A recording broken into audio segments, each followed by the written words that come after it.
हरियाणामध्ये सलग तिसऱ्यांदा भाजपनं मुसंडी मारली आहे। भाजपला 50 जागांवर विजय मिळालाय तर काँग्रेसनं 35 जागांवर आघाडी मिळवली आहे। हरियाणामध्ये भाजपला पूर्ण बहुमत मिळालेलं आहे। जम्मू काश्मीरमध्ये काँग्रेस आणि नॅशनल कॉन्फरन्सची सत्ता आली। काँग्रेस आणि नॅशनल कॉन्फरन्सनं 49 जागांवर विजय मिळवलाय तर आता ओमर अब्दुल्ला हे जम्मू काश्मीरचे नवे मुख्यमंत्री असतील। हरियाणातील मतदारांनी कमाल केली असं म्हणत पंतप्रधान नरेंद्र मोदींनी हरियाणाच्या जनतेचे आभार मानले। हा हरियाणातील जनतेचा विजय असून हरियाणातील जनतेनं नवा इतिहास रचला असंही पंतप्रधान नरेंद्र मोदी म्हणाले। काँग्रेसच्या अनागोंदी कारभारापासून देशाला मुक्त करायचं असून हरियाणामध्ये विकासाची गॅरंटी भारी पडली असं वक्तव्य पंतप्रधान नरेंद्र मोदींनी केलं। हरियाणातील विजयानंतर ते कार्यकर्त्यांना संबोधित करत होते। देशातील जनता नरेंद्र मोदींच्या पाठीशी आहे। पहिली विजयी सलामी हरियाणानं दिली आहे। आता पुढची सलामी महाराष्ट्र देईल असा विश्वास उपमुख्यमंत्री देवेंद्र फडणवीसांनी व्यक्त केला।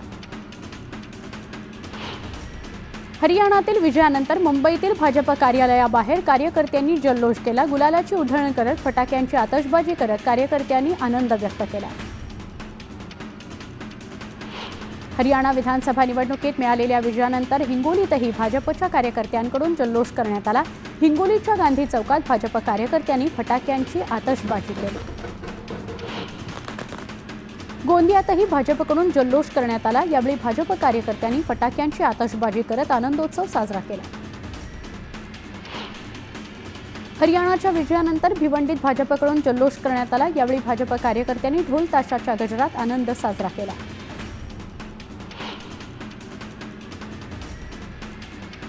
येत्या 2 ते 4 दिवसात आचारसंहिता लागणार आहे। बारामतीतील मेळाव्यात बोलताना उपमुख्यमंत्री अजित पवार यांनी सूचक वक्तव्य केलं। त्यामुळे लवकरच आचारसंहिता लागण्याचे संकेत मिळत आहेत।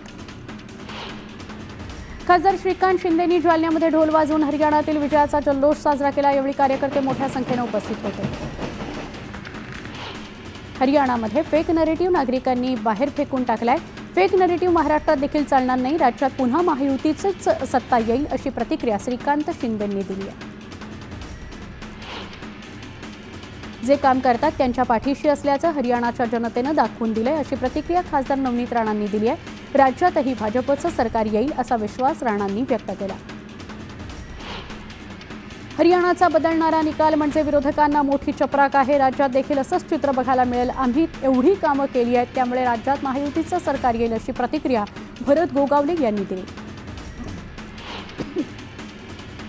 क्षमा करा, ठाकरेंच्या पक्षाची वज्र निर्धार सभा मुंबईमध्ये पार पडली। फेक नरेटिव्हवरून ठाकरेंनी भाजपचा जोरदार समाचार घेतला। भाजपनं बोगस हिंदुत्वाचा बुरखा घातलाय असं म्हणत त्यांनी भाजपवर निशाणा साधला।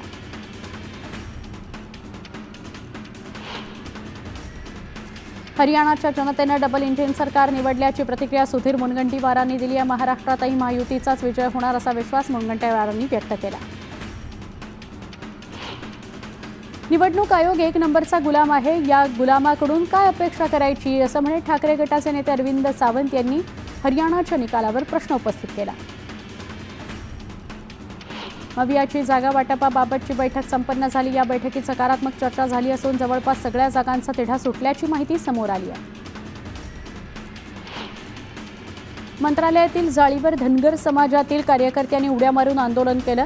आंदोलकांनी जोरदार घोषणाबाजी केली। एसटी प्रवर्गातून आरक्षण देण्याच्या मागणीकरता आंदोलन करण्यात आलं। मंत्रालय परिसरातील राड्यानंतर धनगर समाजाच्या आंदोलकांनी वर्षा बंगल्याबाहेर घोषणाबाजी केली। यावेळी आंदोलकांना पोलिसांनी रोखलं।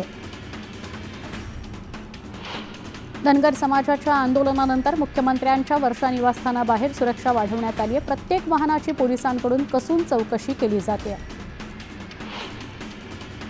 महायुती सरकारने महाराष्ट्रातील सगळ्या समाजांमध्ये अस्वस्थता निर्माण केल्याचं चित्र असून सरकार निष्क्रिय असल्याची टीका विरोधी पक्षनेते विजय वडेट्टीवार यांनी केली आहे। धनगर समाजाच्या आंदोलनावरून त्यांनी सरकारवर निशाणा साधला।